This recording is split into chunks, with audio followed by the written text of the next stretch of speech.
This is George Sasson, the voice of Anfield, and you're listening to the Liverpool Connection podcast.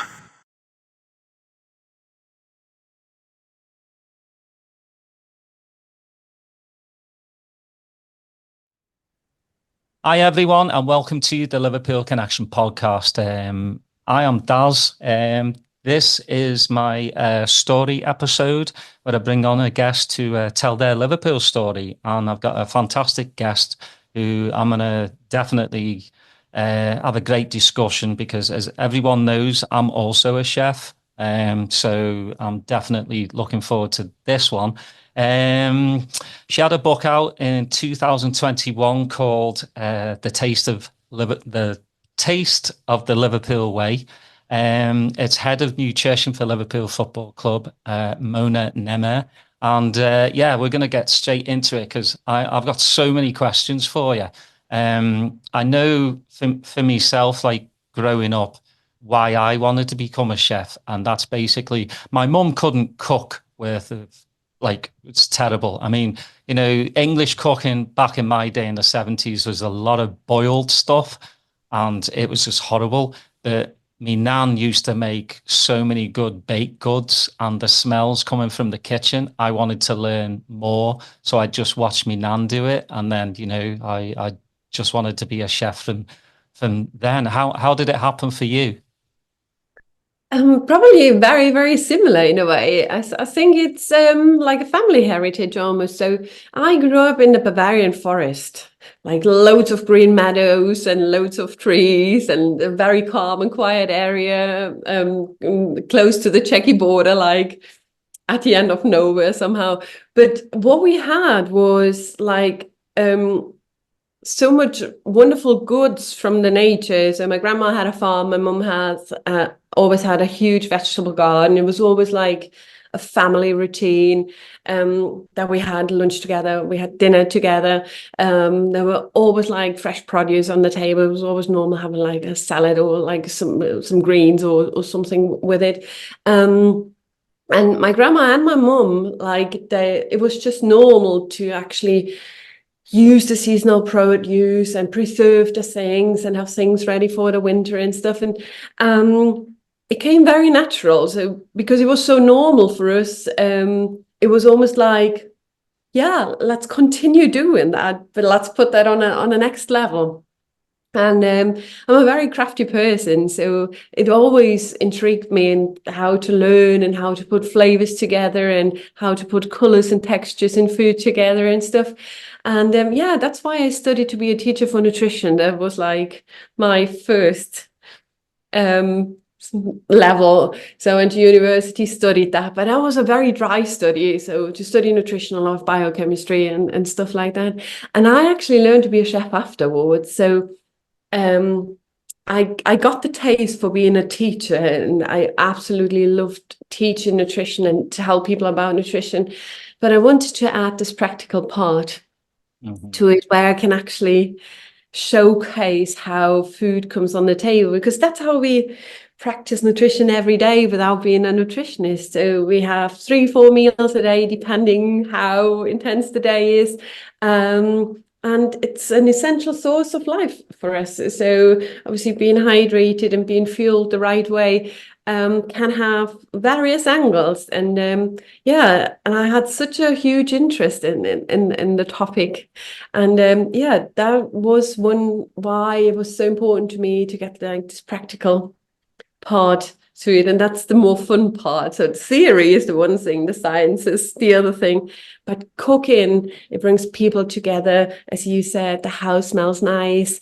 I think it's just wonderful how wide nutrition goes for like soul food type-ish, and we're not even speaking about performance nutrition. It's just like for a family, it's having a meal together, chatting about the day, and probably the focus is not on the food, but the food actually brings it alive in a way, and creates like these wonderful situations, or when you meet up with friends, or when you travel and all these markets and the colors and that stuff. I think there is, yeah, I'm just fascinated. And even like being so long in the business, every day again, every morning when I get up, it's like you can create different types of porridges, isn't it, and stuff. So you can always be more creative, go what is ready in season at the moment, or different spices you bring home from travel. So yeah, I just love it.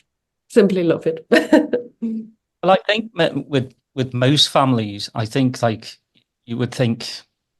I mean, for me, growing up, the kitchen was the main spot where everyone would linger because they want to know what's coming out, and then obviously the dining table because that's where families get together. Now it's mostly like living rooms where the telly is, and to me that's wrong. You know, I think we families need to kind of get back to like all sitting at the same table. It's just the way life happens now. Kids are off doing stuff. But I think at least a couple times a week, the whole family needs to come together, and talk and, look, eat. But I think a big thing for me is, we eat with our eyes. If it looks appealing, if the color, that, like I said, with my mum's cooking, it was bland, and I just didn't want to eat it. It was just, no color whatsoever. Lots of cabbage, lots of ham, potatoes. Obviously, foods, veggies have always been there. There are different colors of carrots now, and potatoes and everything. But yeah, I just think like people need to get back to, being a family at the dining table. Yeah, and I think as well, there's a lot of life skills behind that. So as a family, you can also share duties. Kids can learn relatively easy and in a young age with obviously like safety measures and stuff, but being like part of the cooking process. So for whenever they join university or move out or whatever, to have at least basic skills, how to prepare, even if it's just like simple meals, a little tomato sauce or stuff like that.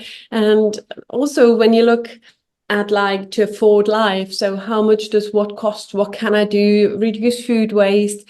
So I think that there's a lot of things to it, what can be like almost celebrated as a family at some stage, and not only rely on takeaways and stuff. And I think it's nice to see that even in supermarkets, that it's nutrition gets more and more accessible in a way. They have like sections where they have like the recipe of the week, where there might be like pre-prepared things, but at least to empower people to start cooking.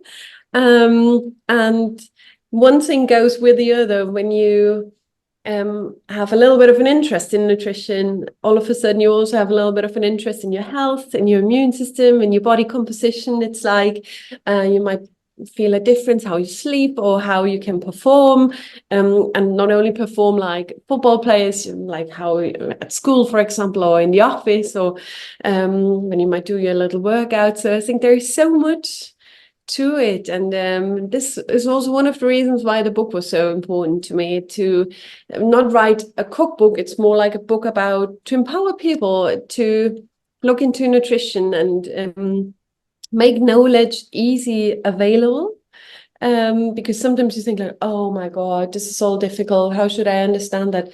No, it's like it's quite colorful and it's so easy to try and get a taste of it, if you want to. Well, I think a lot of people think like healthy eating is expensive, and it's really not. Vegetables don't cost that much money. Fruits, again, don't cost that much money. I think I mean, for me, like Jamie Oliver, really set a high standard. I really like what he did with the school system in the UK, and he tried to do it over in the States as well. Just make things healthier. As we all know, it's easy to wake up and kind of just get a piece of toast, or even worse, you go to Starbucks, and you get, the lattes, and then you go to the donut shop which I just don't understand because, obviously, if you have a donut in the morning, you're going to be crashing by 11, 12 o'clock in the afternoon. It's not worth it. Get an apple, have a banana. I just think we, especially for children, we've got to set a standard for them, to eat better, to eat healthier. McDonald's once a week, not bad. Pizza once a week, not bad. But like, keep it healthy. And I think, your book really helps in that aspect. Obviously, it's got some recipes in there, but like you said, it's more like informative. And I think that's really good, because there are a lot of cookbooks out there and it's all recipes. That's it. There's no like real stories behind them of why you should be eating this way. And your book really tells people, like, you don't have to be a footballer, you can be a regular person and still, eat well.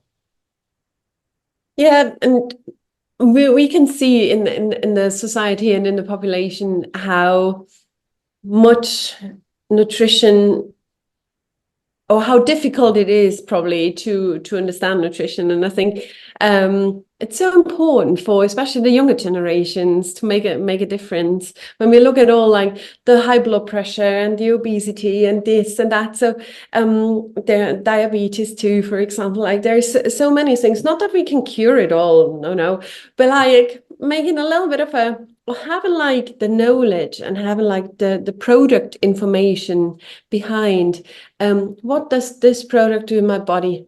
And when we know that, it's much easier for us to create like the moderation in things. As you said, nothing wrong in having like something not so super crazy healthy now and again, but it's all about the moderation. So but if we do it like extremely, like if there is only fries or if there's only crisps, then it's getting difficult after a certain amount of time, let's say like that. And also our development, especially for kids, like the concentration at school, for example, the growing, the bone density, the bone health, and all these things. There's so many little bits where nutrition can help and support to create like a better understanding of things. And I think, especially as Liverpool Football Club, it's really important because we can make a difference in that, and we can empower.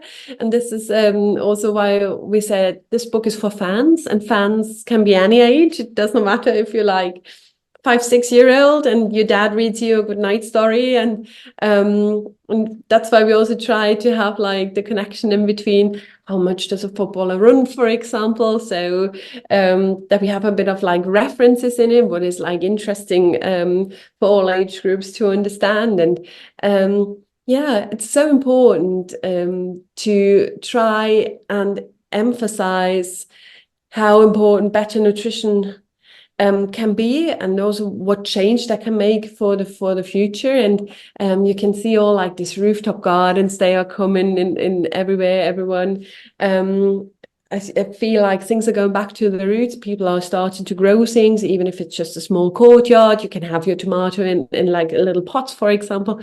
And it's beautiful to see that people are trying to make an effort around things like that. And or the five a day campaign, for example.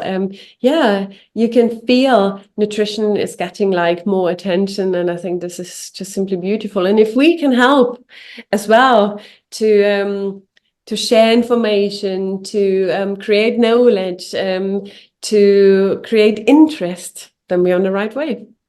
Well, when did the idea come about for the book? Ah, that was wonderful. That is actually a really wonderful story. So I joined 2016, and the first pre-season was in the US. And it was like we have been a couple of days into pre-season, and it's quite normal that you meet up at the end of the day, around 9:30, 10 o'clock in the evening, all the staff come together for a little catch up and say, all right, how have we done today? What is on tomorrow? Which department is doing what?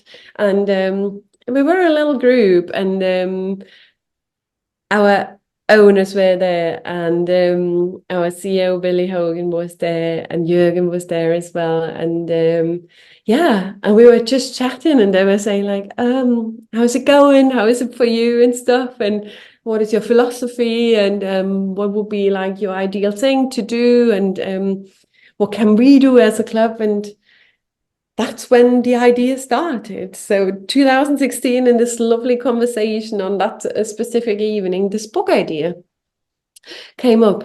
And from an idea to fruition, it's quite a way, but we made it, we did it, and it's lovely. It's I think we're all quite proud of it, that we have like this lovely creation of knowledge and colors and pictures, and yeah.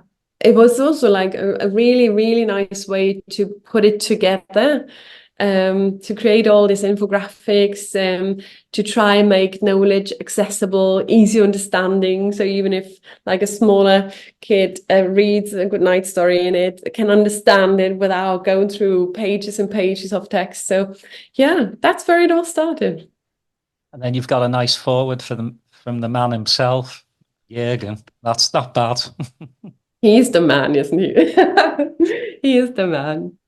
Yeah, he's just been amazing for Liverpool for 9 years. Like, it's still, I don't think it's really still hit me that he's not there. I feel like he's just hiding for a while, and he's just going to pop out. Yeah, it was it's a tough one. Me and my mates like just. He's done so much for the club, but not just for the club, for the city as well. And I'll say this every time about him.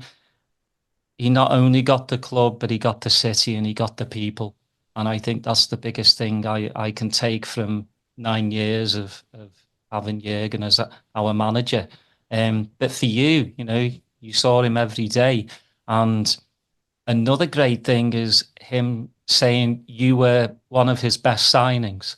I mean, that in itself, I would put that on a plaque on my house. Yeah, I think I'm one of the best signings he's ever had. But he obviously he's a man that thinks, I think, 10 steps ahead of everyone else. I mean, you've worked with Pep Guardiola as well at Bayern. What's the difference between like Pep and Jürgen? I think they have a lot of parallels. Let's say the other way around. They are both world-class managers, and they are absolutely football geniuses. But what Jürgen has done for Liverpool is very, very special, and also with his type of personality and his type of characteristics, he's just like such a catching person, and he has a feel for the people, and he's, as he said, he's the normal one.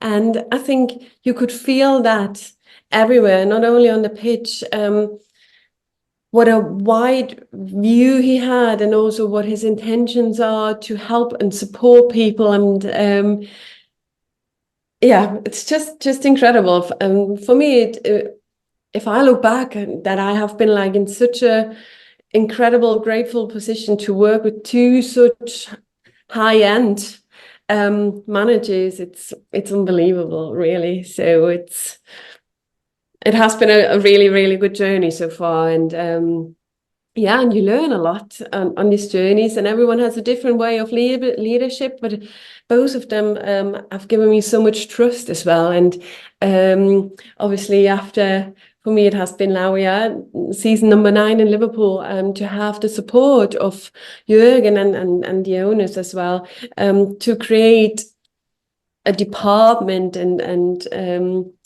integrate nutrition on that level into the club and be there for the players, and that it's just like unreal, incredible. Well, let's go back a bit because, as you said, you're a nutritionist and then you did the culinary side. How did the German under-21 team, come into your life? Yeah, so I went to university, studied to be a teacher for nutrition, and then I learned to be a chef. And there was a guy called Holger Stromberg, and he had a restaurant, and he was cooking for the German national team. And he was desperate to find someone traveling to Nigeria with a U17. That was in 2009. It feels like yesterday, but it was 2009. And I had no clue about feeding footballers at that stage, but they were desperate. They needed someone joining the nutrition part, or like more the kitchen part, not so much the nutrition part, just to keep them safe, just to keep them fed somehow. And yeah, and I was, for whatever reason, that person. And that's how it all started. It was never on my radar to end up in elite sports or anything. I thought, I'm quite happy being a teacher. I really love teaching, working with kids and stuff. I love cooking, and the combination of cooking with kids at school was just... And then all of a sudden, this football thing opened up. And I thought, traveling to Nigeria, it's definitely a big adventure. Let's see how this all goes. But for me, it was a one-off. But interesting enough, after all these years, it was not a one-off, and it created a proper job for me and a proper job profile. And over all these years, I've attended university again, and did another master in sports nutrition, just about to finish off my PhD. So I've tried to utilize the time and improve my skill set, and try and to stay on top of knowledge and the latest scientific standards and stuff, plus in the combination with the practical part. But yeah, since 2009, and when I look back and I'm thinking like, and I thought it's a one-off, and it just continued, and it just became a real thing. And it's wonderful that it's like that, because it's quite unique and a very niche job. And it's also really nice to see that especially the last 5-6 years, it became a proper thing having performance nutritionists. They have always been around, and they have always been used and valued, but like having full-time employed nutritionists in institutions, not only in football clubs, that's lovely to see, because that means nutrition is getting the right attention. Well, I mean, you've worked now for, two of the biggest football teams in the world, Bayern and Liverpool. Was it, I mean, working for Bayern, because, you're in your home country, was it an easy yes? Was it Jürgen who called you, or was it the football, like Liverpool Football Club, that said, hey, we'd like to bring you on board? So it was actually Jürgen's agent, Mark Horsiker, phoned and said, would you be keen to have a chat with Jürgen Klopp? My knees started shaking, so I was like, yeah, why not? And I didn't think he would phone up for like a job opportunity. I thought like maybe he wants to know something about nutrition or stuff like that. By that time, being a nutritionist in the Bundesliga was not super common. So it was not like the thing that loads of other Bundesliga clubs had nutritionists. So I was fully in awe, and I thought, of course, if I can help. And then, it all came about that he asked me if I would love to have a new challenge, or I could imagine moving countries. And the time was just right for me. Everything was just ready for a new adventure. And that's how I came to Liverpool. Yeah. Yeah, it's just an amazing story, because, I mean, it takes a lot to, pack your bags and move to another country and a place like Liverpool. But, being from around there, like it's just one of the most amazing cities in the world. I suggest all the time, like when people want to go watch Liverpool play, come a couple of days before and come and see the city.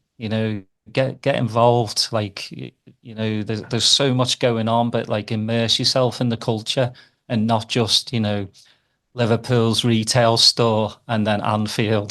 Just go other places, go to a dive bar. Like, go check those places out, because you'll see the real Liverpool, the proper Scousers, that'll talk your ear off for hours. But when you first moved, was it more like, you hear of footballers staying in hotels for a year? Did you already find yourself a place, or did you have to do the hotel for a while? No, I was actually really lucky. I got like really great support of the club. So there's always like this off season in between, and I've utilized the off season to come to Liverpool and have a look around. And my first destination was around Sefton Park. So yeah, I had fantastic support of the club to find like my second home. Um, and but now it's my real home, by the way. So from the second home, it has changed to my real home, and that's where I've started. And yeah, the plan was I stayed for 2 years, and I tried to set it all up. And yeah, 9 years later, I'm still here, and I absolutely love it. And yeah, as you said, it's a very special mentality and a very special city, and how open and how warm-hearted the people are. I think you can hardly find that around the world, that people are so kind and so yeah, so warm and inviting as well. Like Germany is Germany. It's also wonderful, especially where I'm from Bavaria, the mountains and stuff. But to be so welcomed, that's a proper Scousing, proper Scouse. And that's like absolutely unique and wonderful. Well, it's funny because, match day, like derby days, Liverpool and Everton fans, the banter, is hardcore. But then outside the food banks, Liverpool and Evertonians support each other. And I think that's a massive thing, and I think that's what irks me about some of other supporters when they do the chanting, which is just vile. You know, the sign-on stuff for Scousers and all this. When Scousers come together, they really do. They take care of one another, and I just think it food banks are throughout England. People, have to think, am I going to put food on the table, or I'm going to put the lecky on to heat the house? That shouldn't happen in this day and age, but it does, and it's a sad thing. That I know many mates that help with the food banks, and it's a really commendable thing, because a lot of these people, they work hard, Monday through Friday, or work every single day, but they're just having issues putting food on the table. So this helps them, and it's pride. Nobody wants to stand in a food bank line. Nobody. And a lot of the people that do the food banks really make it easier for people to come. And it makes my heart just expand even more.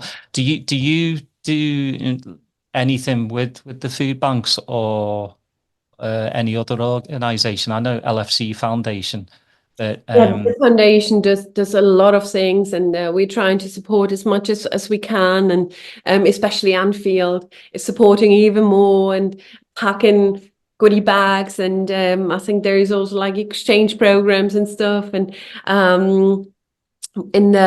when we still were in Melwood, for example, we always had like cooking classes for kids and stuff, where we tried to invite people or people in need, or Jürgen is one of these people who always has not only a warm word, or also like a helping hand with anything, in case anything is needed and stuff. And yeah, it's sometimes we would love to do even more, but you're sometimes limited in that way. But the foundation tries to help everywhere, and especially in the neighborhood, the L4 connection and stuff. And yeah, so we have loads more ideas.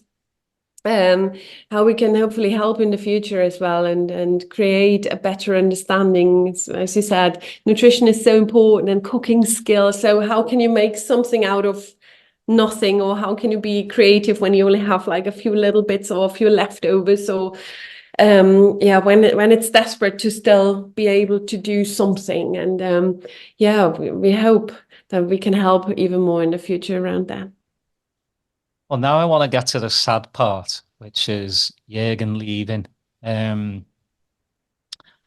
Did you know, like when he came out in January, did any of the staff know, or was it he because I obviously he said in November he knew, like he just didn't have the energy to go on. Did you, was it the staff and the players that knew at the same time, or was it just he just came out and got everyone together and told everyone? Yeah, so I will not forget that day. I drove to work as normal, and I thought, oh, you always know when something is going on, when there is like specific people around. I thought, oh, interesting.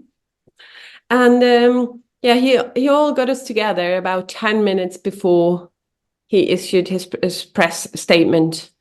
So we knew literally 10 minutes before, and he asked us to not text anyone, to keep it to ourselves. And he obviously explained himself and his decision making, what is understandable after all these years of hard work and stuff. And it's not an easy job to be on the sideline every third day and performing on such a high level. But no, we didn't know. So it was a surprising day, but he had his reasons, and it was understandable that the batteries were empty, and that's it now. Yeah, I mean, we would have loved for him to be like the Energizer Bunny and just keep going and going, but you could definitely see it in his face. He was tired, and I couldn't imagine being a Premier League manager, and especially not at the highest level, like, managing Liverpool, and as you say, every 3 days, 4 days there's a match, but it's what goes in between as well that a lot of people don't understand. It's 24/7. You're the Liverpool manager. You're always on top of things. But I mean, I know you have a close knit culinary staff. Caroline's been there for donkey's years. So I mean, I can't imagine like 10 minutes before he's actually going to tell the world he's leaving, he tells yous lot, I would have broken down. Yeah, well, no one expected it at that moment, but I think he thought properly about the decision, and I think he prepared it all as well, that the club had enough time to find a replacement, and like the structures can be like reconfigured after his leave and stuff like that. And it has been like a wonderful journey when we think about 8 years, almost 9 years, are a long, long time. And you've just mentioned Caroline, and we have Carol as well. What we've tried to do is,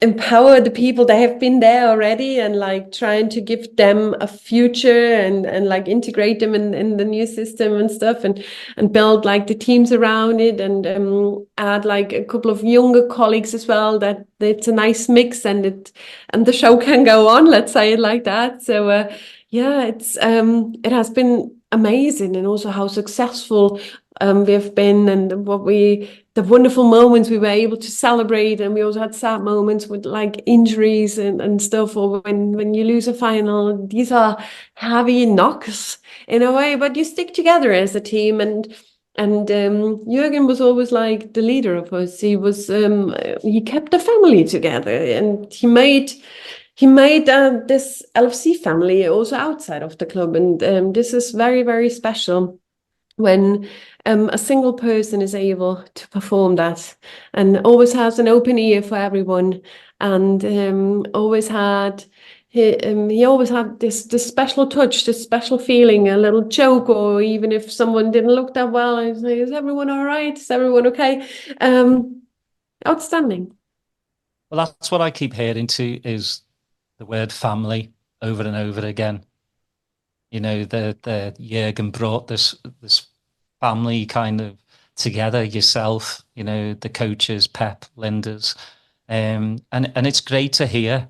Now for you, what is an average day? What does an average day look like for you? Like when do you go in and you know, when do you, the start of the week, you know, you're preparing these dishes for the players because you've got so many nationalities, got so many different cultures. So how do you get that all combined?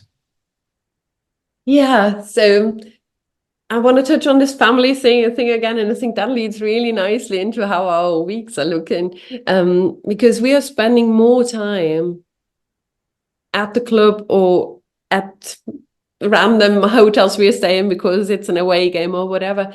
So we are actually spending more time there as with our families. So I think it's even more important that work turns into another family situation as well, and that you're looking after each other, and then that you're there for each other. And because when you spend so much time, you also share a lot of things. So not only like the performance level that everything is working smooth, we're all human beings and everyone has like emotions and needs and all these things. So I think this is really, really important. And a football season is long, let's say it like that, especially in the Premier League, and especially when you're able to perform in all competitions. So for us, every day is a Friday somehow, because it's always more or less 1 or 2 days before match day. And I think we can almost like describe it that the week has 4 days. So it's match day -2, match day -1, match day +1, and all starts again. And yeah, and that's what we're there for. We're there to refuel the boys, to support them in every stage, either during the match or after the match or before a match. And maybe there's a little sniffle, or maybe there is whatever, or there is like something going on at home. Wherever we can help, we are there. And it does not matter if we cook for them at home, or we cook for them on the bus, or we try and sort out the food on the airplane, and trying to support them with the right recovery shakes, and trying to support them with education, especially younger players. We have such a fantastic academy where we have all like these talents coming up. So little workshops that they learn the easy bits, how to make a pasta and pesto. So we don't want to make them to Michelin star chefs, but like when you go on loan somewhere, and what can you do for yourself to look after yourself, to fuel yourself properly, and all these things. So the topic is so wide, and when you're traveling with the boys, it's you're staying in different types of hotels, and the climate might be different. Somewhere when you travel on pre-season, the time zones are different. So there's so many little bits that all play into nutrition, and we eat so regularly. If so, how can we make it interesting? How can we look after the different cultures, for example, as you said, as you mentioned. So different live cooking stations where we have maybe also something from Brazil, or we have like some Asian things. So to keep it interesting, but still like nutritious and healthy, and a lot of vegetables in it, colorful things. So a lot of different types of spices, for example. We have a wonderful group of chefs there as well, and everyone has like probably a different key skill. I say one is really good in cooking a curry, for example. Yeah, it's trying to bring things together, and this is also the fun bit, to bring things together and trying to keep it interesting, and having loads of varieties, and yeah, nutrition is made to not get boring. Well, how does it work then? You know, when there are away matches and they stay at the hotel, do you go into the hotel kitchens and basically take over? Well, we always try to do it in a nice cooperation, and obviously after all these years traveling with the team, you normally have the same team hotels because team hotels need to provide so much. The bus needs to be able to be parked there and should not be too far from the stadium and all these things. So in the cooperation with the hotel chefs, and it's nice to meet other colleagues as well. And it's more for us like we give them a hand and they have like reassurance that everything's going right, what we need. Because there's nothing more dramatic when the boys are walking into the dining room and the food is not ready. It's like, can you imagine when like 45 people walking into one of these huge ballrooms and the food is not there? Yeah, that wouldn't go down really, really well. So yeah, we're trying in like with the super great help of all these wonderful people out there to work together and cooperate together. And you always learn something as well from people. People can show you tricks, or maybe they have a brand you have never seen before. So there is always something, and I think it's very nice to be respectful as well and grateful and thankful that the people are letting you in your kitchen as well. That's also not always a given thing. But over the years, we have created almost like fantastic friendships going to different types of hotels and being connected, or get a text a couple of days before saying, oh, we're expecting you, can we prep something special, or do you need anything? Or we always leave a little gift normally as well, because we know they all work hard, really hard. Who would you say is the most inquisitive footballer that really wants to know? I mean, because a lot of the football players now already have families, so they, I'm sure, take some of their stuff back, to their families. Like, we need to start eating like this. But who has been, the most inquisitive, like going, can you give me some advice? Or are you allowed to say? I think it's like a school class. So we have, I think, 3 different groups. So the one in the first row, they're really, really interested, and they like to cook at home as well. And they have also like the culinary things they like to do. And then we have the middle row. They like to know something about nutrition. They are not completely crazy about it. And then the last row, where food is literally like just the intake and the fuel. But then I think that's also nice that you have that, because if everyone would be crazy about nutrition, then I'm not sure if that would be healthy as well. Can you tell everyone? I mean, I know the book, but you have your 9:30 yogurt. Can you take us through that? Yeah. So I think it was the first season when we went back playing international. And all of a sudden, obviously, the energy levels are more and more demanding, because you're not just like playing Saturday to Saturday. And then you obviously have key players. They are performing every match. And sometimes it's not that easy to get the calories back in, especially when there is like funny kickoff times, like an evening kickoff late, and then 2.5 days later, a 12:30 kickoff. And so we try to find something what is easy to digest, still like good source of protein, a little bit of carbs, helps the recovery, all these things we wanted to. And we have created that dish, and because it was like a kind of a late night snack or like an afternoon snack. So we called it 9:30 because it would have worked in the evening and in the morning, for example, and even in like takeaway boxes or little Tupperwares or whatever. So it was like based on a need, and we needed to find something what is just easy, looks good, tastes good, because that's more for the customer side. That's more their bit. Needs to look nice, needs to taste nice. Well, for us, it's like, all right, what do we need to put in it that it does the physical the physical job. So yeah, that's where the 9:30 is coming from. That was like, and it's only called 9:30 because that's like when we hand it out, or that's when it was served more or less. Yeah, can I have a 9:30? It's became a proper thing. Oh, that's good.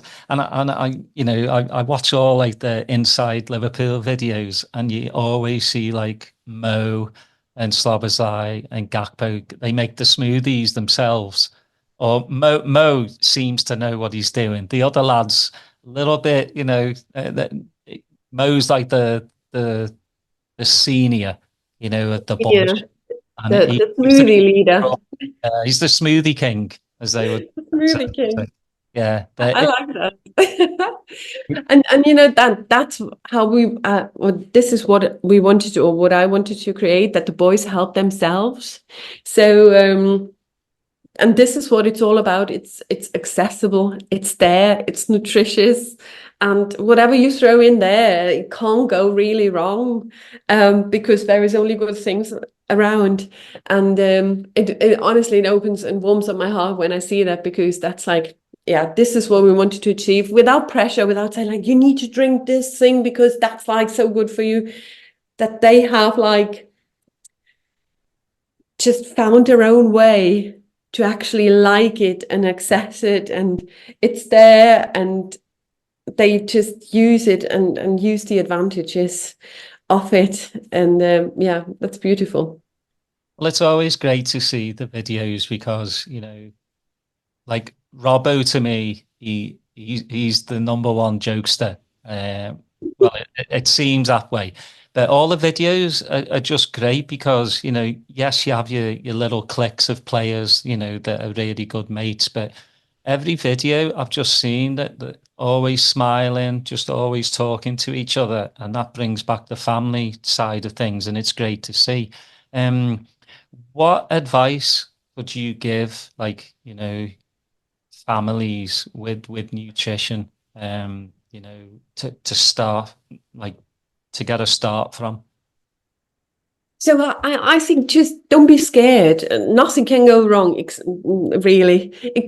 Maybe it does not taste super nice, or it might burn, but it's not a problem. You can fix that. That's so. Come together, try things, and sometimes it might be a little recipe you want to try. It's spending time together. Nutrition comes on its own into that. So don't try to overthink it too much.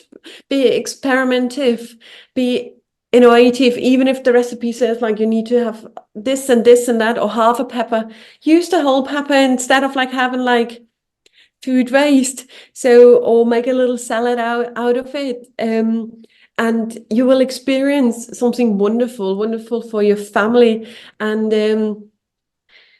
sometimes just go with the season as well. What is like on offer in the supermarkets, especially in fruit and vegetables, and what is like affordable as well. And just get a load of things and just try and make something out of it, and it will be all right. Don't be scared of it. And I think that's my advice. So be adventurous around food, and try and bring the family together in the kitchen, and you will experience a really wonderful time. And the more often you do it, the more easy it will be, and the less scared you're going to be. And you might feel better, you might sleep better, and it's like, yeah, I think for the future, what maybe the kids will remember and give on to the next generation as well. Well, I've always thought recipes are just a guideline for you to tweak, to your own tastes. I've always thought that. Now it's different, with baking because you have to be precise. It's the science, of it. But yeah, recipes for me, just tweak them to how you like them. If it says the recipe calls for like honey, and you don't like honey, there's tons of other things you can put in. So yeah, I mean, I always tell my kids, sometimes you have to hide the vegetables with some sauce on top of it, for them to actually eat it. It's just an amazing thing. I found out my kids finally like hummus, and now they're like carrots and hummus. Wow. they go well together. So now they want carrots and hummus every day. So I'm like, yeah, sound brilliant. Yeah, I'm having that, you know. It's just good. I just think more and more people need to, you know, like you say, make it a family thing, get the kids to be involved, and I think, you know, everything will be good. Now, obviously, you know, we know Jurgen's left. When a lot of the backroom staff decided to leave, did you have a thought like, you know, maybe my time's up at Liverpool, or what was your thought process in that? Well, yeah, Jürgen went on like a creative break, and we went on baby break. So it was a complete different, different way. Well, we didn't spend too much time for now to think about what is happening. So we are really, really blessed that we are in this new adventure at the moment and enjoying the new family. And I'm super happy to see that Liverpool is doing really, really well at the moment. And yeah, we will see what the future will bring. And for now, we are focusing on like our break, and yeah, let's see. The Have, future is bright, have you nutritious talked and bright. have you talked to Slot? Yes, yes, I've actually been in and introduced the baby to all the lovely colleagues, and I said hello to Anne Sloth as well. So yeah, that was lovely. He just seems like such a down to earth fella. I mean, Dutch people are, you know, always kind of chilled, but it's from what I've seen of the presses, you know, so different from Jurgen, because Jurgen to me was just, he, you know, his laugh, his smile, his cheeky sense of humor, while Slot's a bit more low key. But I'm kind of liking it at the moment. You know, it is different. You know, he's not animated on the sidelines. Do you get a chance to watch the games, or are you too busy with the little one? No, we have the game on now and again. Yeah, yeah. It's yeah, it's an interesting feel because after all these years and this intense years in football, and I was working every game, so I traveled with the team everywhere, literally everywhere. So I sometimes feel a bit like normally I'm never sitting in front of the telly and watching the game because you know, we are quite busy during the game, so having all the halftime things ready and then all the post-match things ready, and then they eat immediately. So wherever we are, and if it's an away game, we have bus catering, so we have to be quick because it's only 90 minutes. So it's yeah, it's a complete new thing in life at the moment. Everything's new and everything is like completely different, but it's great. It's absolutely amazing. You're probably more busy with the little one than you are at work. But yeah, no, it's a great thing, and like I said, you're part of the success of this club, and you know I've wanted you on for the last 2 years. You know, I've been trying to get you on, and then every time it's just like, you know, you're so busy. Pre-season comes, a pre-season tour, so you know I'm blessed that you've come on and chatted with me. Because again, being part of this football club means the world to me, and I'm sure it means the world to you as well. And the success, long may it continue. You know, you're part of the team that won the Champions League and the Premier League, the Super Cup, the FA Cup, the League Cup. You've done it all in 9 years. So you know, I hope it continues with Slot. I wish you all the best.